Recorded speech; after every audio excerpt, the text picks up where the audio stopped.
आता isakal.com आहे देशातील नंबर 1 ची मराठी न्यूज वेबसाईट। प्रत्येक अपडेटसाठी isakal.com ला नक्की भेट द्या।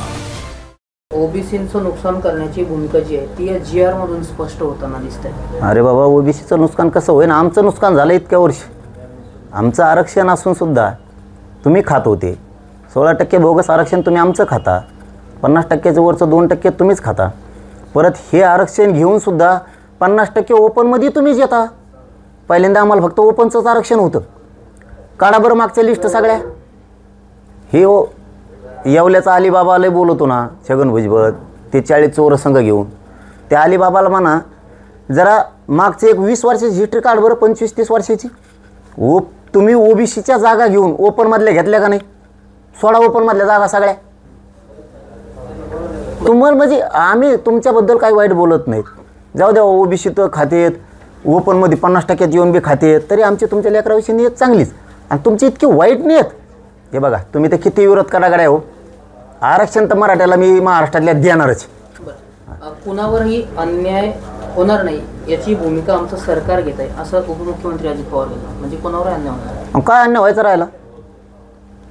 अन्याय व्हायचा काय राहिला? आसून दिलं नाही तेव्हा अन्याय वेगळाच, तुम्ही कार्यकर्ते असे पाळले तेव्हा अन्याय वेगळाच। त्या परळीत पाळला 1-2, एक इकडचा येवल्याचा अलिबाबा 40 चोर, तो अलिबाबा पाळला। कसा दिसतोय चित्तर? अलिबाबावर दिसतंय का नाही? पांढरे फकाट दाढी चष्मा, ते कसा राईट दिसतोय शिक्का, जस का त्याचा मावस भाऊ होता अलिबाबाचा। असे पाळलेत, आणि कोणचा मराठा सुखी ठेवलाय? ते परळीची लाभार्थी गँग, त्यांनी सगळे वंजारी बदनाम केले, सगळे ओबीसी बदनाम केले। ती गँग, त्या गँगने आता यांना बोलताय ना, त्या गँगीचे 2 नेते, 2 नेत्याला बोलताय ना म्हणून ते दुसरी कोण धरून आणलं एक, आणि त्याच्या तोंडातून यांची भाषा ओढून घेत आहे, आणि इकडं जातीवाद पेटून देत आहे। बंजारा समाज सुद्धा आता आक्रमक झालेला पाहायला मिळतो। आपल्याला मोर्चे सुद्धा निघायला सुरुवात झाली की एसटी प्रवर्गामध्ये समावेश करा। त्या पाठोपाठ आता वंजारी समाज सुद्धा आक्रमक झालेला आहे। हे बघा, ज्याच्यात नोंदी आहेत त्यांना दिलं पाहिजे, हे मत आम्ही जाहीर केलेलं आहे। कारण यांच्यासारखे आम्ही जातीवादी नाही आहेत।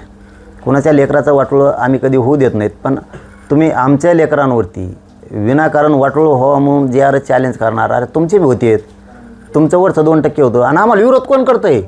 लाभार्थी टोळीचं ऐकून, परळीची लाभार्थी टोळी त्याचं ऐकून त्याचा तर एक डोळा चष्म्याच्या बाहेर यायला लागला आता, असं त्याच्याच जवळचे त्याच्याच जातीतले कार्यकर्ते सांगत आहेत। म्हणजे ही बेकार फेड असते गरिबाचा वाटोळं करायला लागल्यावर। आम्हाला विरोध कोण करतं आहे?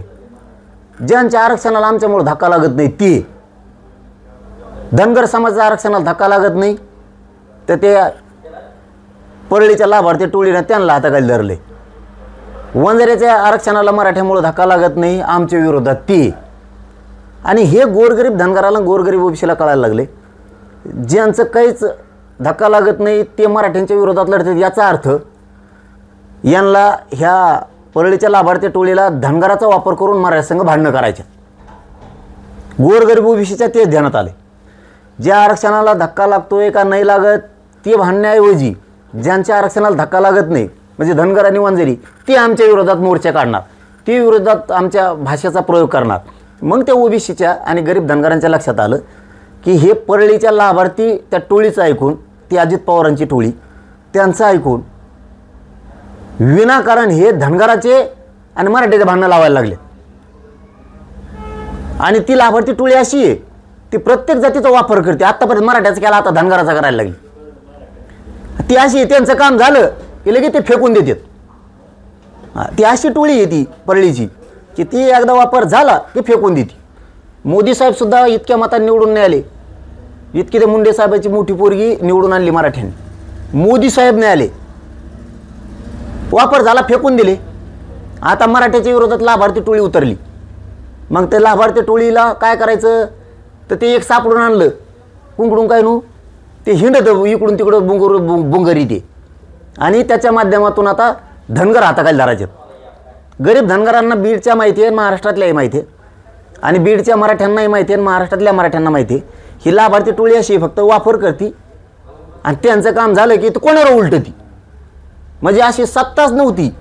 म्हणजे मोगलाची, आणखीन ते रजाकारची, आणखीन कोणाच्या अफगार काय कोणाची होती, इंग्रजाची होती.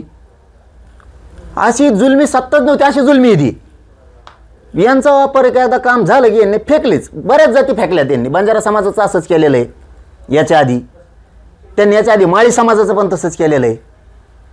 यांची ती सवय. यांना काय महत्त्वाकांक्षा वाढली, यांना महत्त्वाकांक्षा वाढली लिडरशिपची. छगन भुजबळचा काही दिवस वापर केला, लिडरशिप हातात घेतली. यांना महत्त्वाकांक्षा वाढल्या, त्याच्यामुळे हे भाषा कसल्या वापरायला लागलेत. पण यांच्या भाषा आता नीट करणार आहेत इथून पुढे मराठी. महाराष्ट्रातील सर्व बातम्यांचे विश्वासार्ह व्यासपीठ, सकाळच्या सर्व सोशल मीडिया प्लॅटफॉर्मला लाईक, फॉलो आणि सबस्क्राईब करा. तसंच सर्व नोटिफिकेशनसाठी बेल आयकॉन प्रेस करायला विसरू नका.